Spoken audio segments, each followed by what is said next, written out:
Hello, my name is Daniel. This is my Canyon Grizl CF-SL7. I've had this for about 6 or 7 months now, probably ridden 800 to 1,000 miles on it, and I've just got back from my first ever proper gravel adventure, so I feel like I'm in a position to be able to talk about what I like about this bike, what I don't like about this bike, and essentially how it's been in a sort of semi-long-term user review. We're going into winter here in the UK now, so I might not be riding this that much, so I thought I'd get this done now. Now, firstly, it does look a little bit different to how it comes out of the box. So the things that I've changed are the wheels. I've swapped out the stock DT Swiss wheels for some Zip 303S's. I never actually rode the original wheels, so I can't really compare them. I fitted an NRG wax drivetrain, that's a wax chain and a ceramic bearing jockey wheels.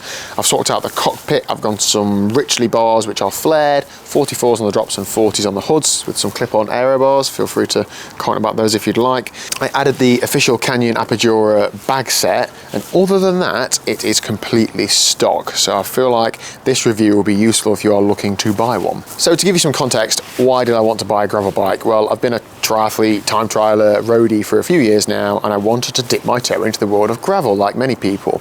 I didn't know whether I wanted to be a gravel pro racer or whether I wanted to be a bike packer. So I bought this Grizl because it can do all of those things, in my opinion. I haven't done all of those things, but I assume it can. Things like mounts on the front forks, third bottle cage mount on the bottom bracket, proper mudguard mounts, gives you all the options to bolt things onto the bike. The competitor to this, or the alternative from Canyon for this, is the Grizl, which is more of a racy bike, and then the Inflight, which is the cyclocross bike.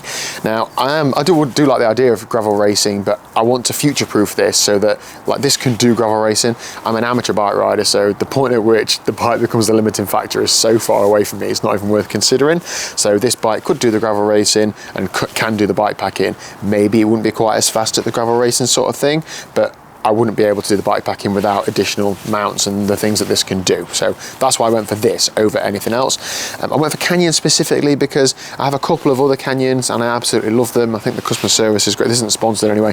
The customer service is great. Whenever I've had a problem, they've sorted it out, and they're quite competitive price-wise compared to other retailers. So I settled on this spec. It's mid-range in the Grizl range, and I'm really happy with it. So I have actually used this for a lot of off-road training, and then I've done a Dirty Reaver event this year, and I've also just finished a like 18-hour day out where we rode all around the Peak District, me and a friend, and this has performed excellently. There are some things that I love and there are some things that I don't quite like.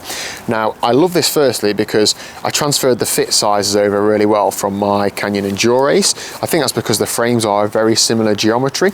Canyons have got bigger in the last few years, so my Endurace is a 2016 and it is an extra large, and this is a 2023 and it is a large. However, they are basically the same size. They're essentially the same bike.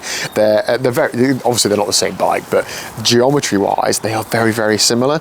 I put it in a whole, bike calculator online thing, and long story short, this is like within a handful of millimeters of the exact position I ride on my Endurace. Now that's perfect because I don't have to get used to riding a new position or a new feel.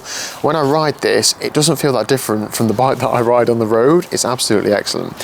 When you go on and ride a bike and off-road's new to you, the last thing you want is the bike position to be new to you as well, and all these things to be new, like my road bike's rim brake and this is disc brake. Obviously tyres are different. Like I had enough new things going off, so the position being the same was a real benefit to me. I was worried that having a carbon framed gravel bike would be a problem, in that maybe they're really soft and if you drop it then you crash it and the frame falls to bits. I have crashed this bike once, and of course they get knocked around quite a lot. There's a lot of rough trails that we go over, a lot of bumps, and you think, oh, I shouldn't have just rattled over that, and it's been absolutely fine. When I crashed it, I did bend the rear mech hanger, so it did go down properly, and there are a couple of scuffs on the bike, but no mechanical, like no real structural issues, I don't think, and it's been absolutely fine. So it's given me a lot of confidence to trust in carbon frame bikes off-road. As well as that, compliance-wise, now when you ride a bike like this, a lot of the softness and stiffness comes from the tyres rather than the actual frame, so it's been hard to tell. But when I've ridden this on the road with more pressure in the tyres, it does feel alive. It feels like when you're pedaling, you're connecting to the, through the bottom bracket into the chain, into the wheels, like you're actually moving. It doesn't feel sloppy and sloshy. When you run 20 to 30 psi on the tyres, it does feel a bit more like that, but so much of that comes from the tyres.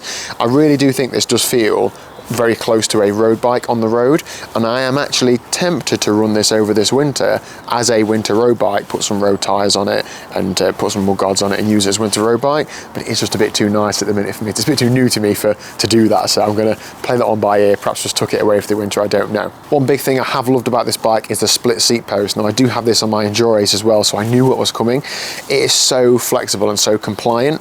Of course, when you get out the saddle, you're not flexing it at all, so you don't lose any power at all.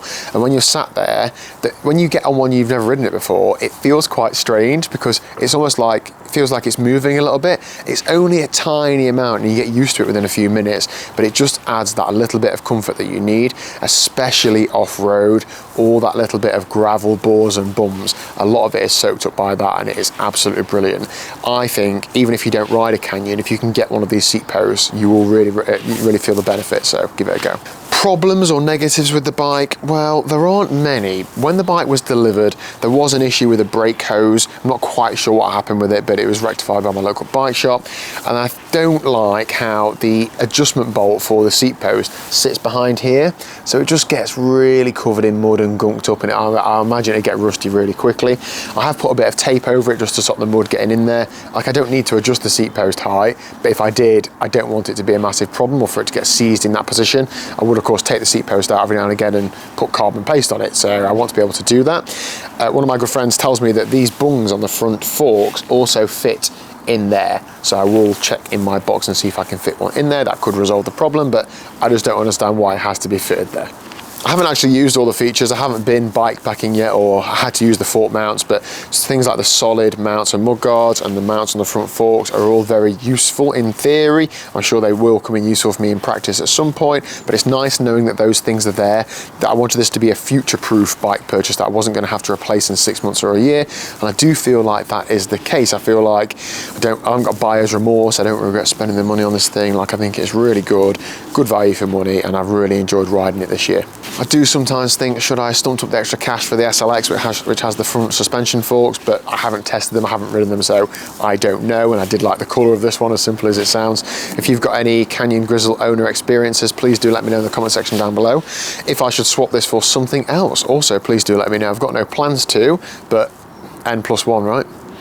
Thanks for watching. Hit that subscribe and like button down below because I am stood outside of my garden getting rained on making this video. Hope you've enjoyed, and ride on.